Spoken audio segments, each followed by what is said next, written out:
안녕하세요. 처음 사연을 보내는 평범한 여자입니다. 본격적으로 사연을 시작하기에 앞서 여러분께 질문 한 가지 드리고 싶네요. 여러분은 혹시 사주를 믿으시나요? 대한민국에서 살아가면서 아마 대부분의 사람들이 사주는 한 번씩 보셨을 거라고 생각을 하기는 해요. 하지만 이 사주라는 게 얼마나 정확하고 신뢰를 줄 수 있는지는 정말 개인차로 천차만별 다양한 것 같습니다. 원래 사주를 잘 믿지 않았던 저한테 사주가 어느 정도 맞아떨어지는구나 하는 생각을 갖게 해준 사건이 있었어요. 오늘 저는 여러분께 그 사건에 대해 말씀을 드리려고 해요. 그 솜씨가 엄청나진 않지만 그래도 열심히 제 이야기를 적어볼게요. 혜정아, 너 내일 시간 된다고 했었지?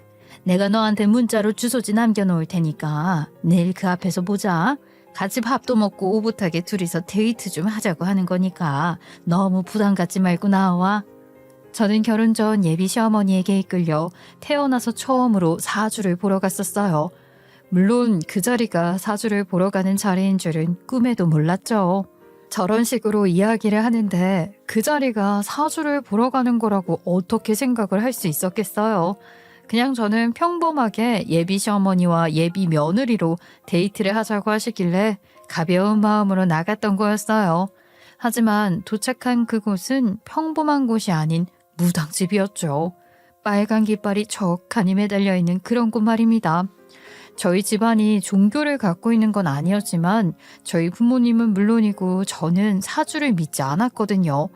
그래도 예비 시어머니가 예약까지 해둔 곳이라고 서둘러 들어가자는데 어떻게 못 간다고 할 수가 있겠어요. 결국은 그 안으로 들어섰어요. 이 집은 며느리 하나는 잘 들이는 거네. 며느리가 이 집의 복덩이야. 며느리 덕에 아들이 인생 좀 피겠어. 어머머, 아유 정말요? 우리 혜정이가 복덩이에요? 아이고 내가 어쩐지 혜정이 너 처음 볼 때부터 남 같지가 않았었다니까. 자네만 욕심 안 부리면은 이 집에 큰 화는 없겠네. 아이고, 아유 제가 무슨 욕심을 부리겠어요.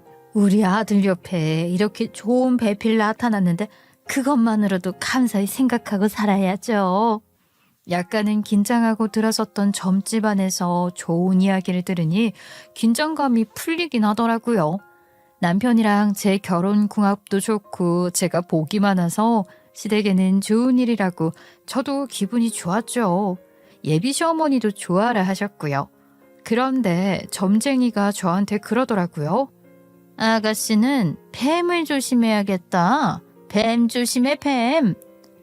뱀이요? 그래 뱀. 아가씨 집안이나 주변에 뱀 띈 사람 있어?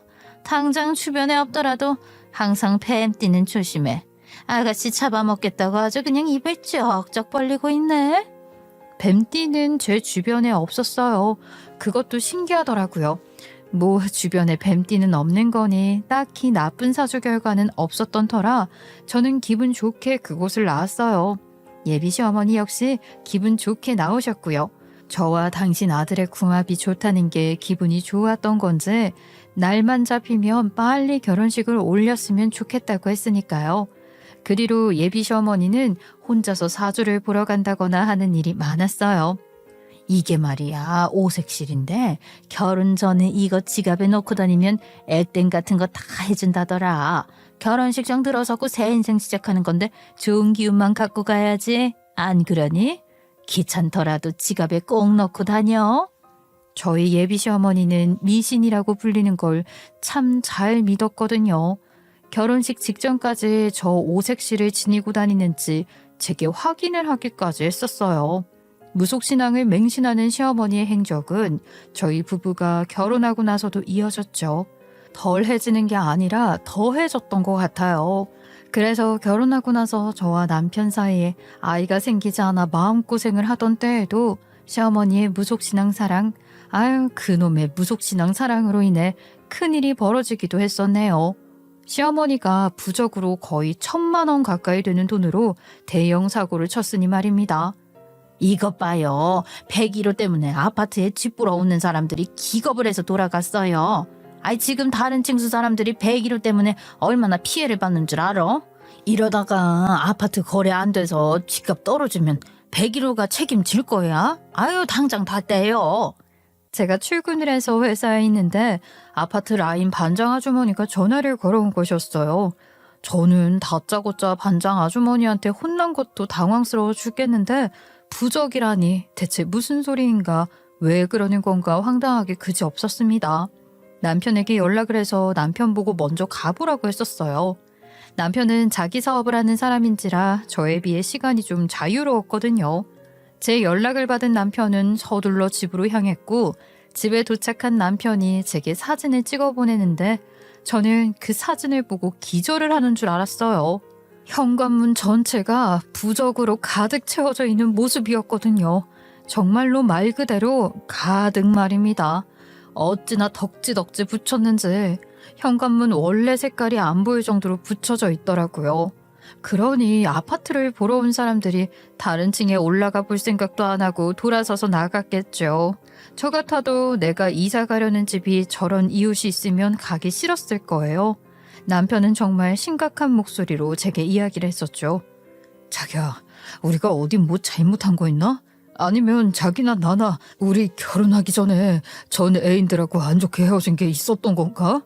그게 대체 무슨 소리야. 우리가 잘못할 게 어디 있고 우리 둘이 결혼하기 전에 그런 게 뭐가 있었다고. 아, 정말 미치겠네. 그거 잘 떨어질 것 같아? 아, 정말 못 살겠다. 대체 누가 그런 거야? 일단 할 거는 다 해봐야지 뭐. 내가 떼고 있을게. 자기는 걱정하지 말고 일 마무리 잘하고 와. 남편은 우리가 뭐 어디 원한진 사람이 있는 건가 생각해보자 라고 이야기를 하기까지 했죠. 저 역시도 남편의 말에 부정하기는 했다만 그런 일이 있을 수도 있겠다는 생각을 내심하기는 했었어요. 그래서 회사에서 내가 혹시 이전에 연애에서 엄청나게 잘못을 한 게 있나? 아니면 누군가한테 엄청난 상처를 주었던 적이 있었나 등등 정말 별별 생각을 다 했었습니다. 저희 부부한테 원한을 갖지 않는 이상 어떻게 그런 말도 안 되는 행동을 할 수가 있겠어요. 거의 그거는 뭐 마음 먹고 하지 않은 이상 그렇게 하기가 어려운 거잖아요.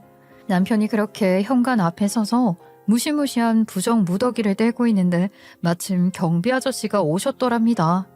아이고, 마침 잘 만났네. 오전에 그분 누구예요? 어머니신가?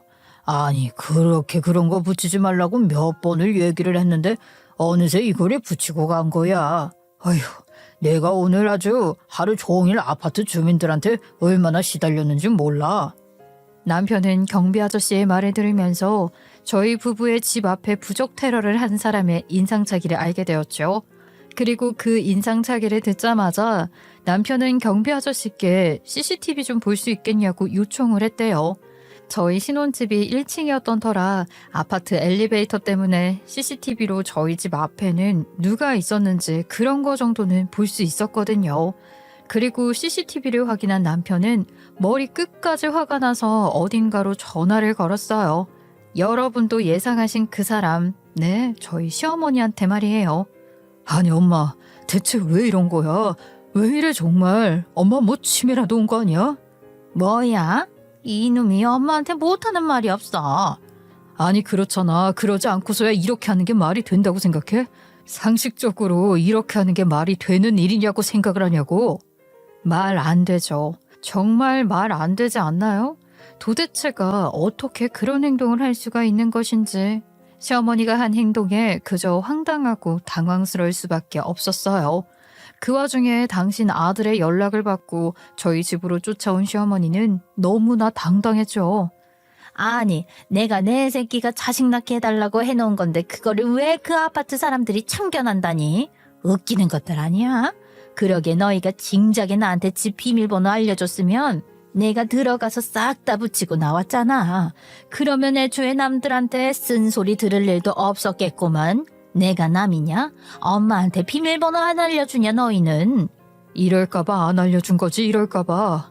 우리가 알아서 한다고 했잖아. 우리 둘이 병원 다니고 있다고 엄마한테 얘기 안 했어? 했잖아. 오히려 와이프한테 스트레스 주지 말라고 내가 안 했어?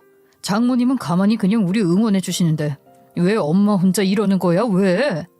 나야말로 내가 뭐만 한다고 그러면 너랑 니처랑 둘이서 너희 장모랑 나를 비교하니까 내가 더 아무 소리 안 하고 하는 거 아니야. 하여간에 사람들 하는 말 틀린 거 하나 없어. 아들놈 키워봤자 소용없다더니만 너 결혼하고 나서 너희 장모만 챙기는 거 그거 엄마 정말 서운하다. 알어? 남편은 서운하다는 시어머니의 말에 엄마야말로 제발 엄마가 무슨 행동을 하는지 제대로 생각해 보시라 이야기를 했어요. 남편 말 틀린 거 하나 없죠. 시어머니가 저라니까 저희가 집 비밀번호 안 알려주는 것이고, 시어머니가 저런 말도 안 되는 일을 마구잡이로 해대니까 남편이 당신 엄마인 시어머니보다 저희 엄마를 더 의지하는 거겠죠. 하지만 사람 쉽게 바뀌지 않는다고 시어머니는 그 이상한 미신으로 자꾸만 저희 부부를 힘들게 했었어요. 그러다가 결국 남편이 한동안 시어머니를 아예 접근 금지시켜버렸죠. 그러니까 저희 둘 다 마음이 편해졌는지 자연 임신으로 아이가 생기더라니까요. 물론 아이를 낳고 그 뒤로도 시어머니와는 일정한 거리를 두고 지냈죠. 그런데 아이 돌잔치 때 시어머니가 한 행동 때문에 시어머니는 또 그 자리에서 제대로 망신당한 적도 있었어요.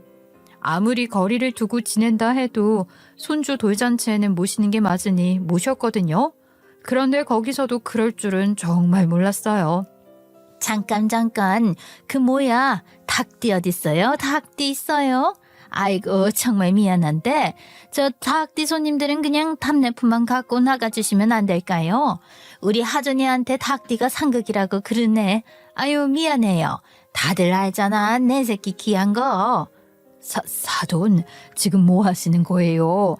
뭐 하기는요. 우리 귀한 손주 사줄 팔자에 좋은 사람들만 들어오게 하는 거죠. 시작이 좋아야 한다고 애 돌잔치에 애하고 잘 맞는 사람들만 드리는 게 낫잖아요. 아우 자자 닭띠 누구예요? 그때는 저희 아들이 닭띠랑 상극이라는 말을 듣고서 돌잔치하는 그 입구 앞에서 저렇게 띠를 확인하고 있더라니까요. 무슨 어린애도 아니고 정말 한눈만 팔았다 하면 사고를 치는 시어머니 때문에 돌잔치에서 더더욱 정신이 없었던 것 같아요. 결국은 시어머니의 돈 없는 행동에 저희 친정엄마도 단단히 화가 나셔서 바로 시어머니한테 쏘아 붙이셨어요. 웬만하면 남한테 쓴소리 안 하려고 하시는 저희 엄마가 그렇게 화를 낼 정도면 시어머니의 행동이 얼마나 무개념적이었는지 알 수 있는 거죠. 이거 보세요 사돈, 이건 아니죠. 그놈의 사주인지 뭔지 그것 때문에 대체 애들 망신을 몇 번 주시는 겁니까? 예? 그러면 사돈도 여기서 나가주세요. 사돈 뱀띠 아니세요? 그러면 우리 딸내미한테도 안 좋은 거니까 사돈도 답례품 갖고 나가세요 그럼. 아니 사돈 무슨 말을 또 그렇게 하세요. 저는 당연히 우리 손주 생각해서 이러는 거죠. 그리고 제가 뱀띠라고 해서 내 며느리 제가 잡아먹으려고 달겨들겠어요? 그건 남들 얘긴 거죠. 그러면 여기에 돌잔치 축하하러 온 사람들 중에 닭띠들은 다 하준이한테 앙심 품고 온 거예요? 다 똑같은 거죠. 저도 제 딸 자식 위험한 거 싫으니까요. 닭띠고 뭐고 찾을 거면 사돈도 여기서 나가세요. 우리 딸내미한테 뱀띠가 안 좋다고 했다면서요. 제 말이 틀려요? 여기서 또 하나의 반전. 여러분, 제가 결혼 전에 시어머니랑 사주 보러 갔던 거 기억나시죠? 거기서 점쟁이가 저한테 그랬었잖아요. 뱀띠 조심하라고요. 그런데 시어머니가 글쎄 뱀띠였던 거 있죠? 저 데리고서 처음 사주 보러 갔을 때 뱀띠 조심해라 라는 소리에 일부러 대화 주제를 돌리면서 그거에 관해서는 아무 소리 안 했던 게 자기가 뱀띠여서 아무 소리 안 한 거였더라고요. 정말 이기적인 사람 아닌가요? 그렇게 미신을 믿으면서 자기가 저한테 위험한 띠라는 건 또 쏙 빼고 모른 척 하려 한 거잖아요. 그런데 제가 자기 아들이랑 궁합도 좋다고 그러고 시댁에 복덩이로 들어가는 거라고 하니까 자기 띠 얘기는 절대 안 한 거죠. 아니 요즘 애들이 뭐 어른들 민증 나이랑 실제 생일 다른 거 그런 개념을 이해하겠나 싶어서 굳이 얘기 안 했던 거였어. 그리고 뭐 내가 설마니 하준 엄마한테 뭐 해코지라도 할까봐. 아이고 그런 말 생각도 하고 싶지 않다. 그냥 내가 니들 헷갈릴까 봐서 일부러 얘기 안 했던 거야. 저도 시어머니가 뱀띠라는 걸 시어머니 생신 준비하다가 알았어요. 남편도 자기 엄마가 맨날 민증 생일만 말씀하셔서 띠를 잘못 알고 있었는데 실제 시어머니 생년월일을 따져보니 뱀띠였던 거죠. 하여간에 내로남불의 대표적인 인물이 제 시어머니였어요. 어쨌든 저희 아들 돌잔치에서 친정엄마 말씀이 뭐 틀린 거 있나요? 엄마가 저렇게 따지고 대니까 시어머니 아무 말도 못하고 꿍한 채로 자리에 가서 앉더라고요. 미신을 믿어도 너무 믿는 시어머니 때문에 제가 아주 정신이 하나도 없었어요.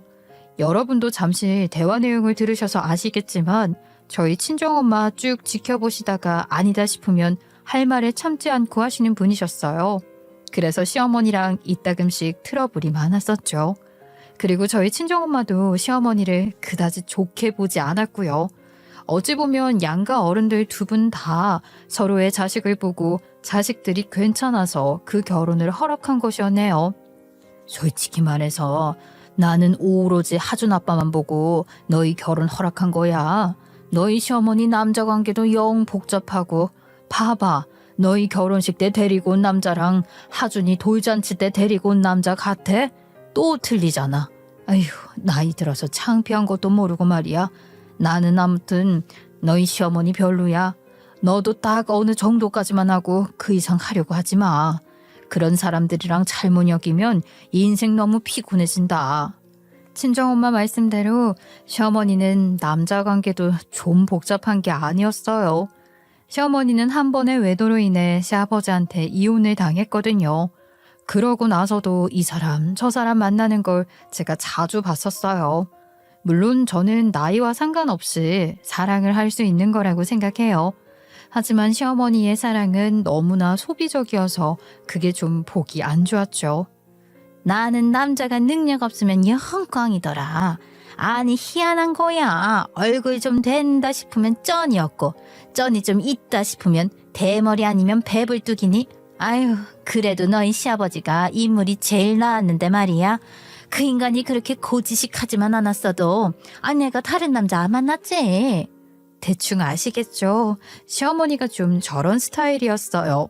좋게 말하면 젊게 산다고 할 수 있지만 나쁘게 말하면 철이 없다, 생각 없다 그런 사람이었죠. 그러다 저희 아들 돌잔치에 데리고 왔던 그 아저씨랑은 좀 오래 만나더라고요. 그런데 그 사람 저랑 남편이 봤을 때는 영 별로였네요. 딱 봐도 사짜 기질이 다분한 사람이야. 아니 나도 모르겠다 정말.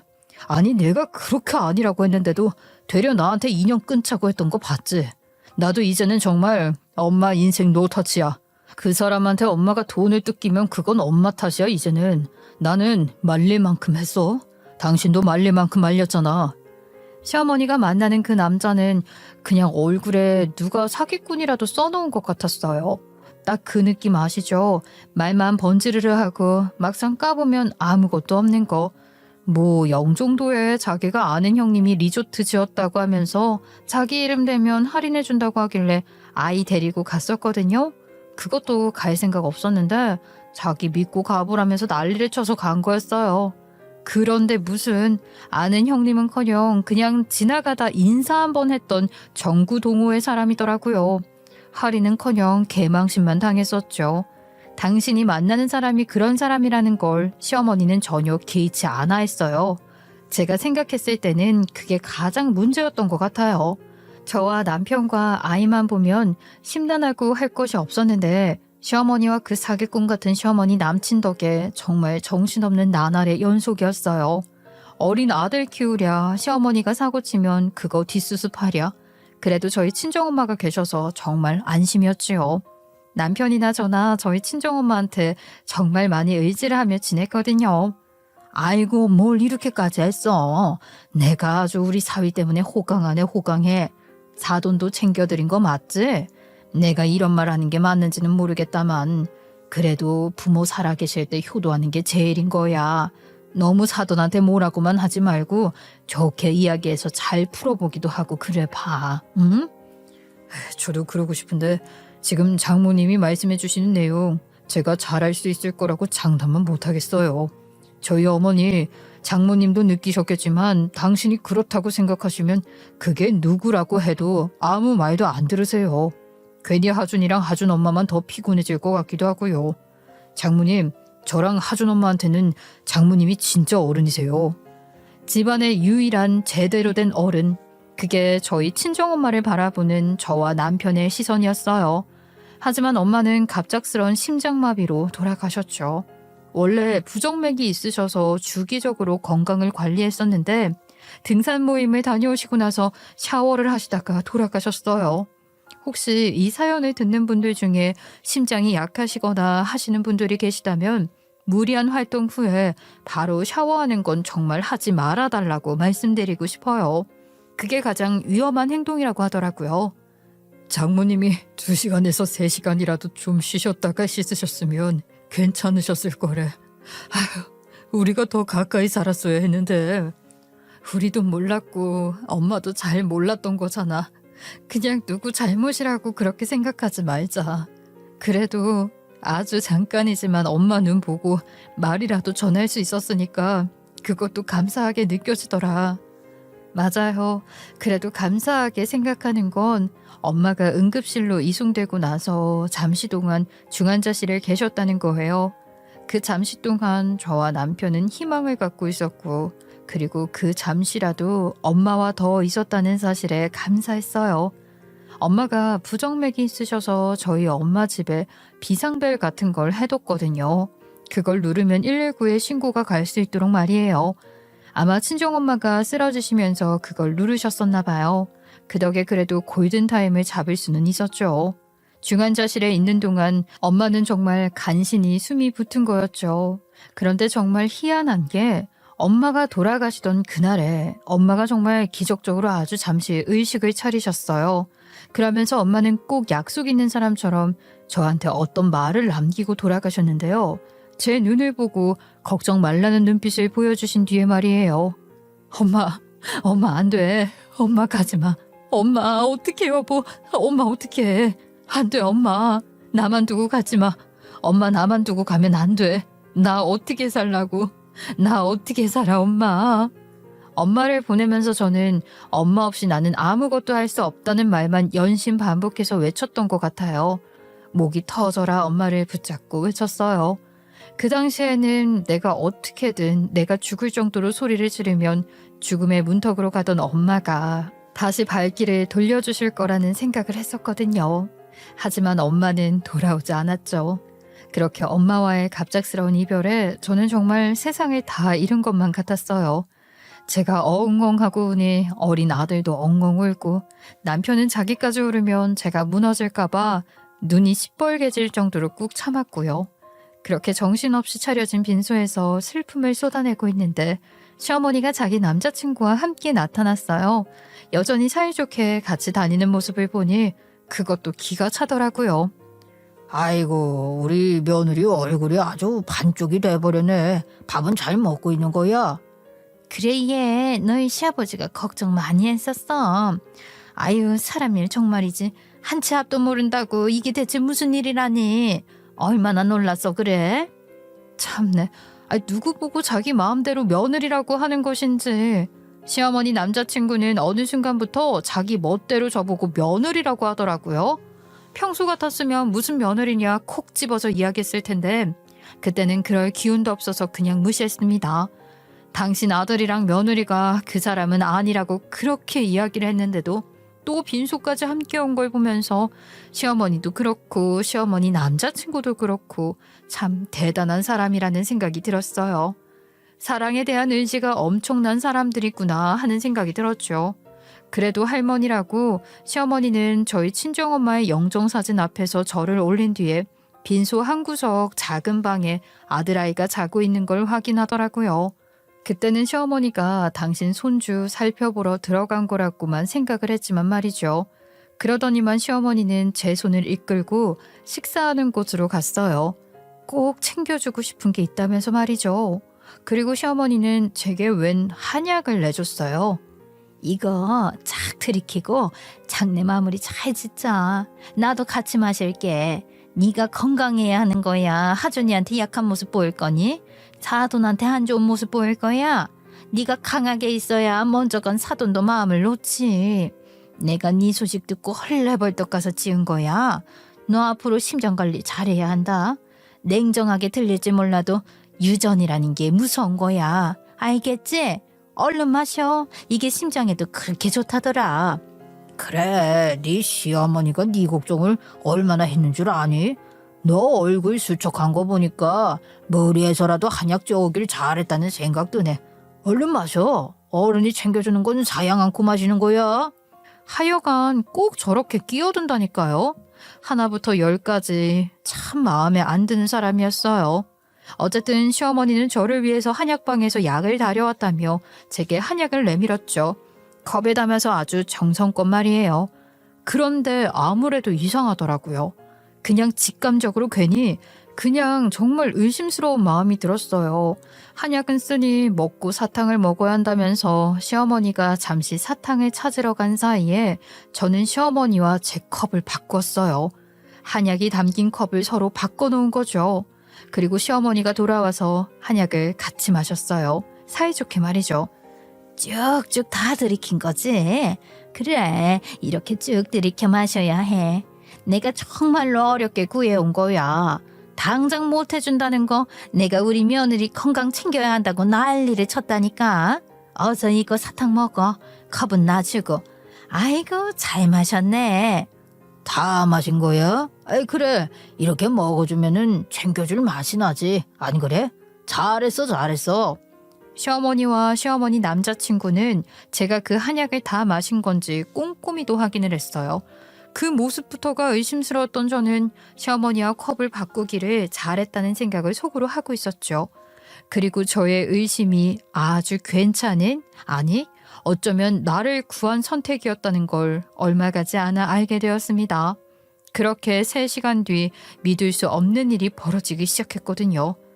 너 괜찮니? 괜찮은 거 맞지?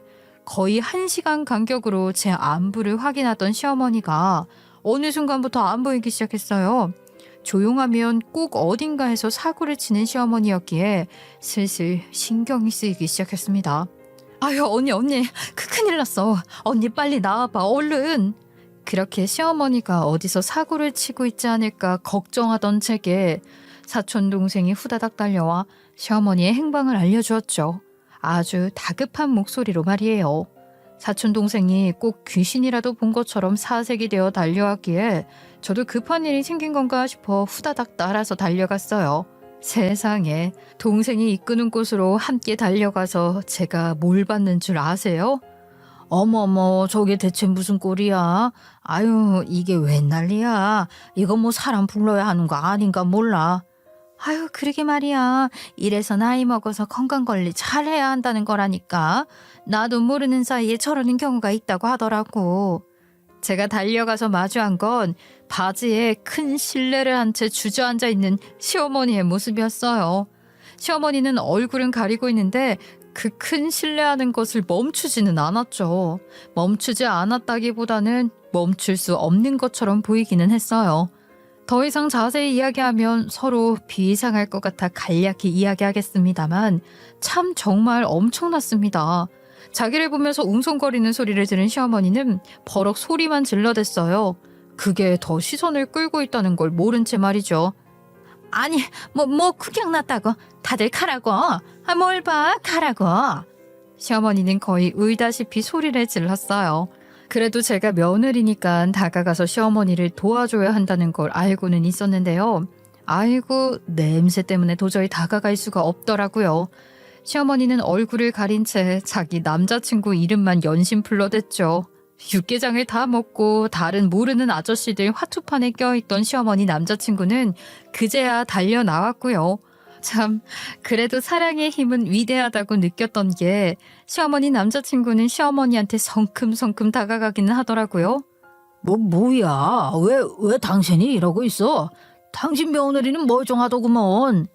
시어머니 남자친구는 저를 못 봤었나 봐요. 하긴 제가 시어머니가 큰 실례를 한 그 냄새 때문에 마스크를 다시 끼고 있었거든요. 엄마 장례 내내 제가 너무 울어서 목이 부은 탓에 마스크를 끼고 있었죠. 그랬더니만 시어머니는 자기 남자친구의 물음에 자기도 모른다고 하며 엉엉 울면서 계속해서 신뢰를 했어요. 나도 지금 미치겠으니까 아유 이것 좀 어떻게 해봐. 아이고 배야. 아이, 좀 조절을 해봐. 아이고, 여기 좀 도와줘 봐요. 아유, 냄새. 아이, 뭘 그렇게 주워 먹은 거야? 내가 뭐를. 나 지금 배 아파 죽겠다니까는. 시어머니 남자친구는 컵이 바뀐 거 아니냐는 묘한 말을 했어요. 잘 보고 준 것이 맞냐는 말과 함께 말이에요. 여러분이 생각하셔도 뭔가 굉장히 이상하고 찜찜하시죠? 저도 그 똥구린내를 맡으며 들은 저 대화에서 뭔가 이상하다는 걸 느꼈어요. 그래서 저는 사촌동생한테 이야기를 해 저희 남편을 불러오라고 했죠. 사촌동생이 남편을 부르러 간 사이에 저는 시어머니와 시어머니 남자친구한테 성큼성큼 다가갔어요. 그리고 물었죠. 저한테 뭘 하려고 했던 건지 말하라고 말입니다. 저의 물음에 시어머니 남자친구는 꽤나 당황한 듯한 표정을 지었어요. 그리고는 떠듬떠듬거리며 말을 했죠. 뭔 소리야? 뭐를 해? 그나저나 얼른 자네 시어머니 옷 좀 가져다 줘봐. 어? 얘가 지금 무슨 소리를 하는 거야? 우리가 뭐를 했다는 거야? 아니라고 하는 시어머니 남자친구와 시어머니의 입에서 어떻게 해야 진실이 나오게 할까 싶더라고요. 그래서 저는 얼른 카메라를 켜서 들었죠. 촬영을 하기 시작한 거예요. 자기 얼굴을 가리고 있는 시어머니 손도 치우게 했습니다. 그리고 그 손을 시어머니 당신이 실내한 그 똥구린내 나는 바닥에 닿게 했어요. 일부러 말이에요. 손에 이미 자기가 싸질러 버린 게 묻었으니 시어머니는 다시 자기 얼굴을 가릴 수도 없는 상황이었죠. 시어머니는 당신 몸에서 나온 당신 오물이 묻은 손을 보며 기절하기 직전의 모습으로 소리를 질러댔어요. 그러든 말든 저는 제 목적을 이루기 위해 시어머니와 시어머니 남자친구를 닥달했죠. 당장 있는 그대로 얘기 안 하면 나 이거 찍은 거 다 올릴 거예요. 바른 대로 말해요. 나한테 무슨 짓 하려고 했는지 말하라고. 내가 이거 못 올릴 것 같아? 친정엄마 상당한 며느리한테 위로는 못 해줄 망정. 개짓거리를 하려고 들어? 대답해. 대답하라고요. 제가 저렇게 강하게 나가니까 그제야 시어머니랑 시어머니 남친이 이야기를 하더라고요. 하기야 그 나이에 바지에 똥 싸지르고 있는 걸로 쪽팔리고 싶지는 않았겠죠. 네가 너희 엄마한테 50억 받는다고 하길래 내가 그것 좀 욕심 냈다 그래. 내가 욕심 좀 냈어. 네가 너희 친정엄마 통장 갖고 있는 거 아니야? 내가 그것 좀 쓰려고 했다. 왜? 그게 그렇게 잘못된 거냐? 어? 내가 네 남편 안 낳아줬으면 네가 이렇게 결혼하고 자식까지 낳고 살았겠어? 저 말을 듣는데 뱀을 조심하라고 했던 그 점쟁이의 말이 떠오르더라고요. 참 어이가 없었습니다. 이야기를 들으신 대로 시어머니가 노린 건 저의 유산이었어요. 저희 친정엄마가 중환자실에서 저한테 말한 건 엄마 앞으로 미국에서 사업을 하셨던 엄마의 언니이자 저희 이모가 돌아가시면서 주시고 간 돈이 있었다고 하셨죠. 그 돈이 당시 10억이었다고 말이에요. 저희 이모는요, 결혼도 안 하고 돈만 벌어서 가족이 없었거든요. 그래서 엄마는 이모한테 받은 그 돈을 보태 빚을 내서 변두리 동네에 상가 건물 하나를 매매했었는데 그 동네가 무슨 예술인의 거리라고 해서 개발이 엄청나게 됐고 엄마 상가 건물도 3배 가까이 뛴 것이었어요. 약 50억가량 된다고 알고 있었거든요. 물론 저 내용은 엄마가 중환자실에서 제게 알려준 엄마 담당 변호사를 통해서 들은 내용이었어요. 사모님께서 말씀드리지 않으셨던 이유도 여기 유언장에 적혀 있습니다.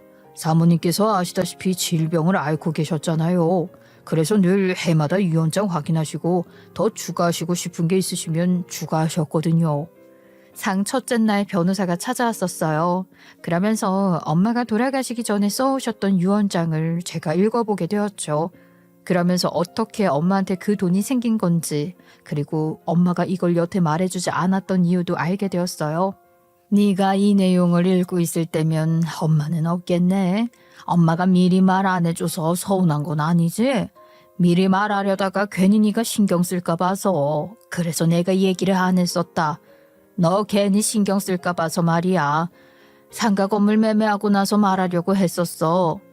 그러면서 엄마는 괜히 건물 있다, 세금 내야 된다, 세입자가 속 썩인다, 건물에 배관 터졌다 하면 그거 다 자식들이 신경 쓴다면서 아예 다 팔아버리고 현금으로 메이드 해놓으면 그때 주려고 했었다는 내용을 적어두셨어요. 그리고 매매까지 잘 해서 통장에 돈 만들어 놨다는 내용까지도요. 엄마한테 그럴 돈이 있었을 거라곤 상상도 못했죠 뭐. 그리고 저는 그 내용을 장례식장에서 남편에게 이야기를 했었어요. 그리고 그 통장도 지금 내가 갖고 있다고 말이에요. 그런데 그걸 시어머니가 들은 거였어요. 솔직히 말해서 내가 이렇게 한 거? 그건 네 잘못도 있는 거야. 그렇게 큰 돈 있는 거를 그거를 너희 둘이 있을 때만 이야기를 하든가. 그럼 나도 안 들었을 테고 이런 일 없었을 거 아니야. 너도 원인 제공을 했다 이거야. 알고 보니 시어머니도 저희 엄마 전담 변호사가 찾아왔던 그날 이미 빈소에 일찍이 왔었던 것이었어요. 그러면서 시어머니는 그 내용을 듣게 된 거죠.